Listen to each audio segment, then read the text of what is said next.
Lors des leçons précédentes, nous avons vu les tableaux et les chaînes de caractères. Dans cette vidéo, nous allons voir les structures qui sont une autre façon de représenter des données. Un programme peut avoir besoin de stocker ce qu'on appelle des données structurées. Par exemple, un programme peut avoir besoin de stocker les âges de plusieurs personnes, comme ce qui est représenté ici. Et nous avons vu lors d'une séance précédente que dans un tel cas, il faut utiliser un tableau, c'est-à-dire un tableau qui serait déclaré de cette façon-ci en utilisant le type vector si on ne sait pas combien de personnes le programme doit considérer, ou déclaré de cette façon-ci en utilisant le type array si par exemple on sait que l'on a 5 personnes. Les tableaux sont des structures de données homogènes, c'est-à-dire que toutes les valeurs contenues dans un même tableau sont toutes de même type, le type int dans le cas de cet exemple. Mais on peut avoir aussi besoin de considérer des données hétérogènes, c'est-à-dire des données ayant des types différents. Par exemple, si on veut considérer les données relatives à une personne, comme ici, où les données seraient par exemple d'abord le nom de la personne, qui serait une chaîne de caractères, la taille de la personne, qui serait de type double, son âge, qui serait de type int, et son sexe représenté sous la forme d'un caractère, M ou F. Ici, on ne peut pas utiliser de tableau pour stocker toutes ces données puisqu'elles sont de types différents. Par contre, on peut les regrouper dans un nouveau type qu'on appelle un type structure. Une structure nous permettrait de représenter les données d'une ligne. On peut ensuite faire un tableau de structure pour représenter l'ensemble de ces données relatives à un ensemble de personnes. De façon plus générale, on utilise des structures quand on souhaite regrouper des données ayant des types ou des natures différents. Elles vont avoir différentes utilisations. Tout d'abord, on va pouvoir représenter des entités qui doivent être définies avec plusieurs données. Par exemple, une telle entité pourrait être une personne qui, suivant les besoins du programme, serait définie par son prénom, son nom, sa date de naissance. Une autre entité pourrait être une date qui serait définie par un numéro de jour, de mois et d'année. Regrouper ces données facilite la manipulation de telles entités. Une deuxième utilisation possible des structures est de faire retourner plusieurs valeurs à une fonction, et nous allons détailler comment dans la suite. Et enfin, une troisième utilisation possible qui généralise la première utilisation est de simplifier la conception et l'écriture des programmes. Avant d'entrer dans les détails, voici quelques exemples de structures. Cette structure date réunit un jour, un mois et une année. Une telle déclaration définit donc un nouveau type utilisable dans un programme. Ce type va nous permettre de déclarer des variables, par exemple comme ceci, qui est la déclaration d'une variable qui s'appelle aujourd'hui, de type date, et qui va pouvoir avoir des valeurs concrètes pour le jour, le mois et l'année.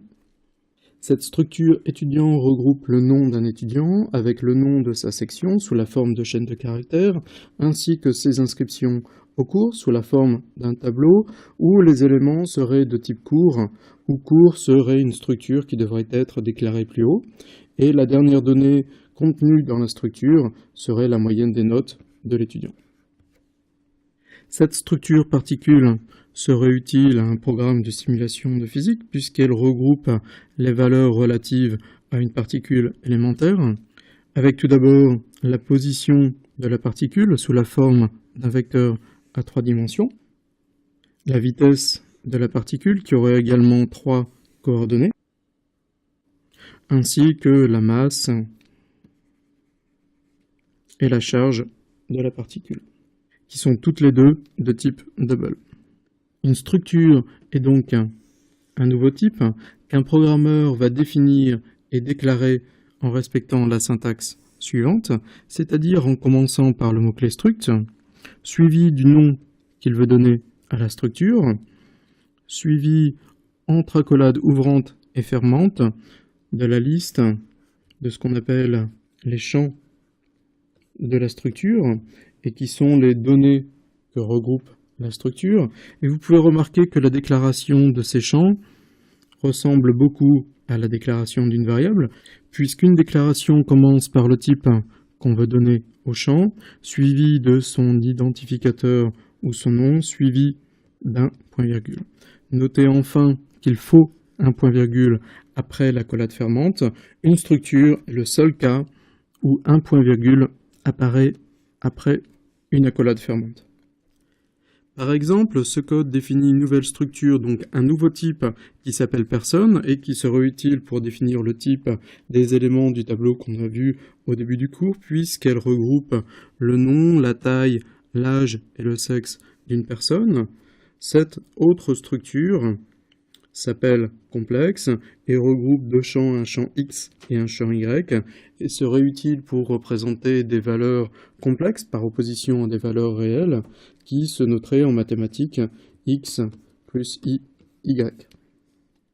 Comme les éléments de tableau, les champs d'une structure ne sont pas limités à être de type scalaire comme int ou double. Les champs d'une structure peuvent être des tableaux, voire des structures. Par exemple, je déclare ici un type qui s'appelle compliqué, où le deuxième champ est de type int, mais le premier champ est un tableau de double, et le troisième champ est de type simple, qui a été déclaré ici, qui contient lui-même deux champs. Le premier de type int, le deuxième de type double. Une structure est donc un nouveau type que je peux utiliser pour déclarer des variables, et une déclaration va se faire de la même façon qu'avec n'importe quel autre type, c'est-à-dire que je vais commencer par le nom du type, suivi du nom de la variable. Par exemple, j'ai repris ici le code qui définit la structure personne, et ici, je déclare une variable qui s'appelle intel et qui sera de type personne. Attention, la définition de la structure doit s'écrire en dehors des fonctions, avant de l'utiliser pour déclarer des variables. Par contre, comme avant, la déclaration des variables de ce nouveau type doit se faire à l'intérieur d'une fonction. Par exemple, on écrira en dehors de toute fonction, puis on peut définir la variable intel à l'intérieur d'une fonction, par exemple la fonction main, comme ceci.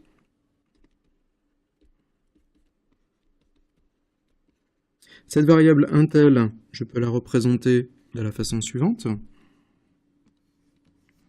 Elle aura un champ qui s'appelle nom, un champ qui s'appelle taille, etc.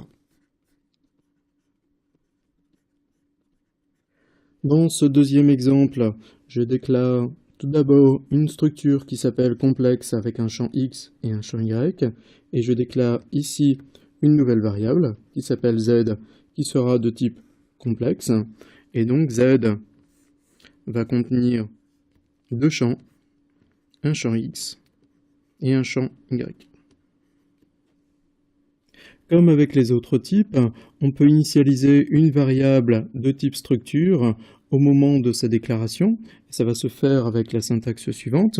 Donc après le type de la structure, le nom de la variable, on va mettre le signe égal avec, entre accolade ouvrante et accolade fermante, les valeurs des différents champs qu'on veut donner à la variable. Et après l'accolade fermante, on va avoir ici un point-virgule. Par exemple, j'ai repris ici une nouvelle fois ma structure personne et déclaré une variable intel de type personne. Je peux représenter intel de cette façon.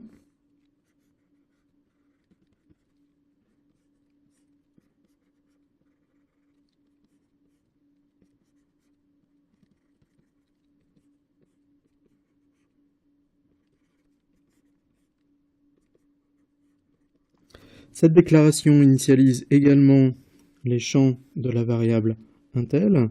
Dupont va aller dans le premier champ qui est le champ nom, c'est-à-dire que le champ nom va contenir la valeur Dupont, le champ taille va contenir la valeur 1,75, le champ âge la valeur 41 et le champ sexe le caractère grand M. Par ailleurs, en C++ 2011, on peut également utiliser cette syntaxe en dehors d'une initialisation pour une affectation et on va obtenir les mêmes valeurs aux mêmes endroits. Notez bien qu'en C++ avant 2011, on ne pouvait pas utiliser cette syntaxe pour l'affectation et qu'il n'y avait pas de moyen simple d'affecter tous les champs d'une structure à des valeurs littérales. On sait donc initialiser les champs d'une variable de type structure, c'est-à-dire donner une valeur à ces champs au moment de la déclaration de la variable. Encore faut-il pouvoir accéder à ces valeurs. Ça va se faire en respectant la syntaxe suivante, c'est-à-dire qu'on va commencer par écrire le nom de la variable de type structure, suivi d'un point, suivi du nom du champ. Par exemple, si je reprends ma variable intel du transparent précédent qui était de type personne et que je peux représenter de la façon suivante, cette instruction est une affectation qui va mettre la valeur 1,75 dans le champ taille de la variable intel, c'est-à-dire mettre la valeur 1,75 à cet endroit dans ma représentation de la variable intel. Cette instruction va ajouter 1 au champ âge de intel, c'est-à-dire changer ce 41 en 42. Notez au passage que je suis obligé d'utiliser des parenthèses ici. Je ne peux pas écrire simplement intel.âge, car l'opérateur est prioritaire sur l'opérateur point. Et cette dernière instruction va afficher la valeur contenue dans le champ sexe de la variable intel, c'est-à-dire le caractère m. Je vais maintenant détailler un exemple complet qui met en œuvre notamment des fonctions ayant des paramètres de type structure. Je vais commencer par reprendre le code de ma structure personne, ici, avec, je vous le rappelle, un nom, une taille, un âge et un sexe comme données. La fonction main va commencer par déclarer une variable intel de type personne. Je peux donc représenter intel de la façon suivante. Et intel va être initialisé en utilisant la valeur de retour de la fonction naissance, qui est appelée ici. Voici le code de la fonction naissance. Le but de cette fonction est de demander la valeur des champs d'une variable de type personne à l'utilisateur, c'est-à-dire un nom, une taille, un âge et un sexe, et de retourner les valeurs des champs entrés par l'utilisateur sous la forme d'une structure. Cette fonction n'a donc besoin d'aucune valeur pour pouvoir fonctionner. Elle n'a donc pas de paramètres. En revanche, elle doit retourner une valeur de type structure, plus exactement de type personne ici, et donc le type de retour de la fonction naissance est personne. Alors comment fonctionne naissance exactement? On commence par déclarer une variable locale qui s'appelle p de type personne. P peut être représenté comme la variable intel. Pour l'instant, les champs de P ne sont pas initialisés, on ne sait donc pas ce qu'ils contiennent, mais la fonction naissance commence par demander à l'utilisateur d'entrer un nom, et ce nom va être rangé directement dans le champ nom de la variable P, c'est-à-dire ici. Supposons pour l'exemple que l'utilisateur entre le nom du pont. La fonction continue en demandant une taille et un âge à l'utilisateur. Reprenons les mêmes valeurs que dans l'exemple précédent. La fonction continue en demandant à l'utilisateur d'entrer le caractère M ou F pour le champ sexe de la variable P et s'assure que l'utilisateur entre bien soit M, soit F en utilisant une boucle de while. Supposons que la personne soit ici un homme. Et enfin, la fonction finit en retournant la valeur contenue dans la variable P, c'est-à-dire l'ensemble des valeurs stockées dans ces champs. Revenons à l'appel de la fonction naissance, c'est-à-dire ici. Que va-t-il se passer exactement? Les valeurs des champs de la variable P vont être copiées dans les champs de la variable intel, c'est-à-dire que le champ nom d'intel va prendre la valeur du pont, le champ taille 1,75, âge 41 et le champ sexe, le caractère grand M. L'instruction suivante dans la fonction main est celle-ci, c'est-à-dire qu'on va appeler la fonction anniversaire en lui passant la variable intel en argument. Le code de la fonction anniversaire est ici. Le but de la fonction anniversaire est d'ajouter 1 au champ âge de la variable passée en argument. Cette fonction n'a donc qu'un seul paramètre, qui sera de type personne, puisque la variable intel était de type personne, et on va utiliser un passage par référence, puisque la fonction doit modifier la valeur de la variable à passer en argument. Cette fonction ne doit envoyer aucune valeur, son type de retour sera donc void, et quand on exécute le corps de la fonction sur l'exemple, on va changer ce 41, qui est la valeur contenue par le champ âge de la variable intel, en 42. On continue dans le corps de la fonction main, c'est-à-dire qu'on va passer à cette instruction et appeler la fonction affiche en lui passant la variable intel en argument. Le code de la fonction affiche est ici. Le but de cette fonction affiche est d'afficher les valeurs des champs de la variable passée en argument. Cette fonction n'aura donc qu'un seul paramètre de type personne et ne devra pas modifier la valeur de la variable passée en argument. On a utilisé ici le mot-clé const suivi d'un et commercial, comme pour le passage par référence, entre le nom du type du paramètre et le nom du paramètre lui-même. Il s'agit là d'une optimisation à laquelle vous pouvez ne pas attacher trop d'importance pour l'instant. Cette optimisation évite de faire une copie, car je vous rappelle qu'un passage par valeur ferait une copie coûteuse d'une structure qui contient beaucoup de champs. La fonction va simplement afficher les valeurs des différents champs du paramètre. À noter qu'on utilise ici un switch pour afficher si la personne est un homme ou une femme. Cette instruction switch est expliquée dans les compléments. On aurait pu utiliser ici aussi une instruction if. Vous pourrez vérifier par vous-même que dans le cas de mon exemple, la fonction va afficher ceci. Une fois la fonction affiche exécutée, on va revenir dans la fonction main, c'est-à-dire ici. On va exécuter l'instruction return et terminer le programme. On peut affecter une variable de type structure à une variable de même type. Par exemple, je déclare ici une variable P1 de type personne en initialisant ces champs à ces valeurs. Ensuite, je déclare une variable P2 également de type personne, mais sans initialiser la valeur de ces champs. Et dans cette dernière instruction, qui est une affectation, je vais recopier la valeur des champs de la variable P1 dans les champs de la variable P2, c'est-à-dire que cette affectation est équivalente à ces 4 affectations qui recopieraient champ par champ la variable P1 dans P2, c'est-à-dire par exemple ici, je recopie la valeur du champ nom de P1 dans le champ nom de P2. Mais attention, l'affectation est la seule opération que l'on peut faire de façon globale sur des variables de type structure. On ne peut pas les comparer ni les afficher globalement. Si je reprends l'exemple précédent, j'avais le droit d'écrire P2 égale P1, qui est une affectation.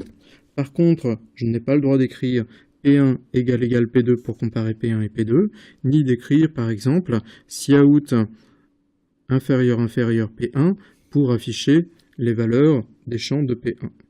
Dans ce cas-là, je suis obligé de procéder champ par champ.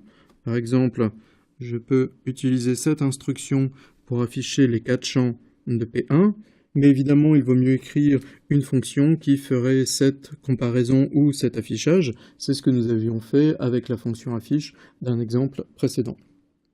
Notez enfin que si les opérateurs égal et inférieur ne sont pas définis a priori pour les structures, en C++, un programmeur a la possibilité de les définir lui-même. C'est ce qu'on appelle la surcharge d'opérateurs, mais ceci sort du cadre de ce cours. Pour le moment, rappelez-vous que vous devez faire la comparaison ou l'affichage champ par champ. Revenons sur l'exemple du début de cette vidéo. Si vous vous souvenez, je voulais stocker en mémoire l'ensemble de ces valeurs. Et bien maintenant, je vais pouvoir utiliser un tableau dont les éléments seront de type structure. Donc, je vais commencer par déclarer ma structure personne qui regroupe les 4 champs qui m'intéressent, c'est-à-dire le nom, la taille, l'âge et le sexe d'une personne.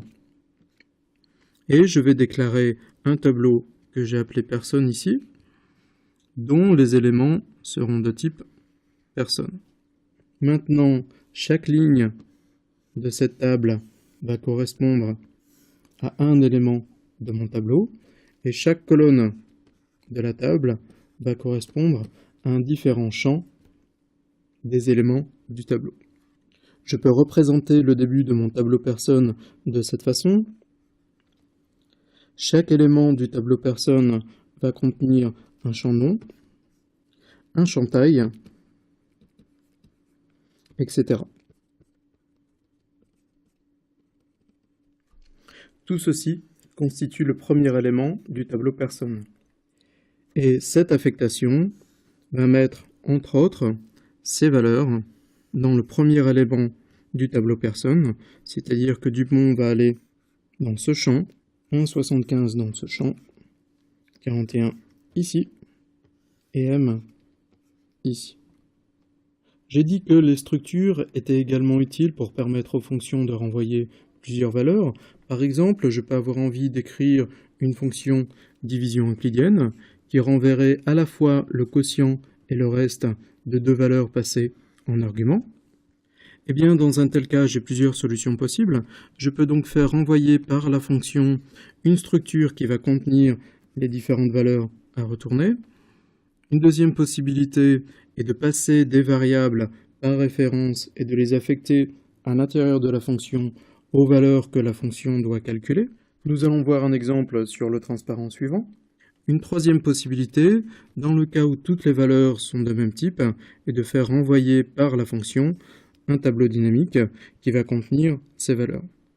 Dans des cas plus complexes, on peut avoir aussi envie de combiner les solutions 1 et 3, c'est-à-dire de renvoyer une structure avec des champs vecteurs qui vont contenir plusieurs données homogènes ou des vecteurs de structure contenant des valeurs hétérogènes. Par exemple, dans le cas de cette fonction division euclidienne qui aurait deux paramètres, un pour le dividende, l'autre pour le diviseur, la première solution consisterait tout d'abord à déclarer une structure qu'on a appelée ici résultat qui contiendrait un champ pour le quotient et un champ pour le reste, et définir le type de retour de la fonction division euclidienne comme résultat. Dans un tel cas, j'appellerai ma fonction division euclidienne de la façon suivante. Résultat pour définir le type d'une variable qui recevrait le résultat, en lui passant deux valeurs pour le dividende et le diviseur. La deuxième solution consiste à ajouter deux paramètres passés par référence, et utiliser ma fonction va se faire de la façon suivante. Je vais commencer par déclarer deux variables supplémentaires qui vont me servir à stocker les valeurs calculées par la fonction, et je peux ensuite appeler ma fonction de cette façon. La troisième solution consiste à définir le type de retour de la fonction comme un tableau entier à deux éléments, et ma fonction s'appellerait alors ainsi.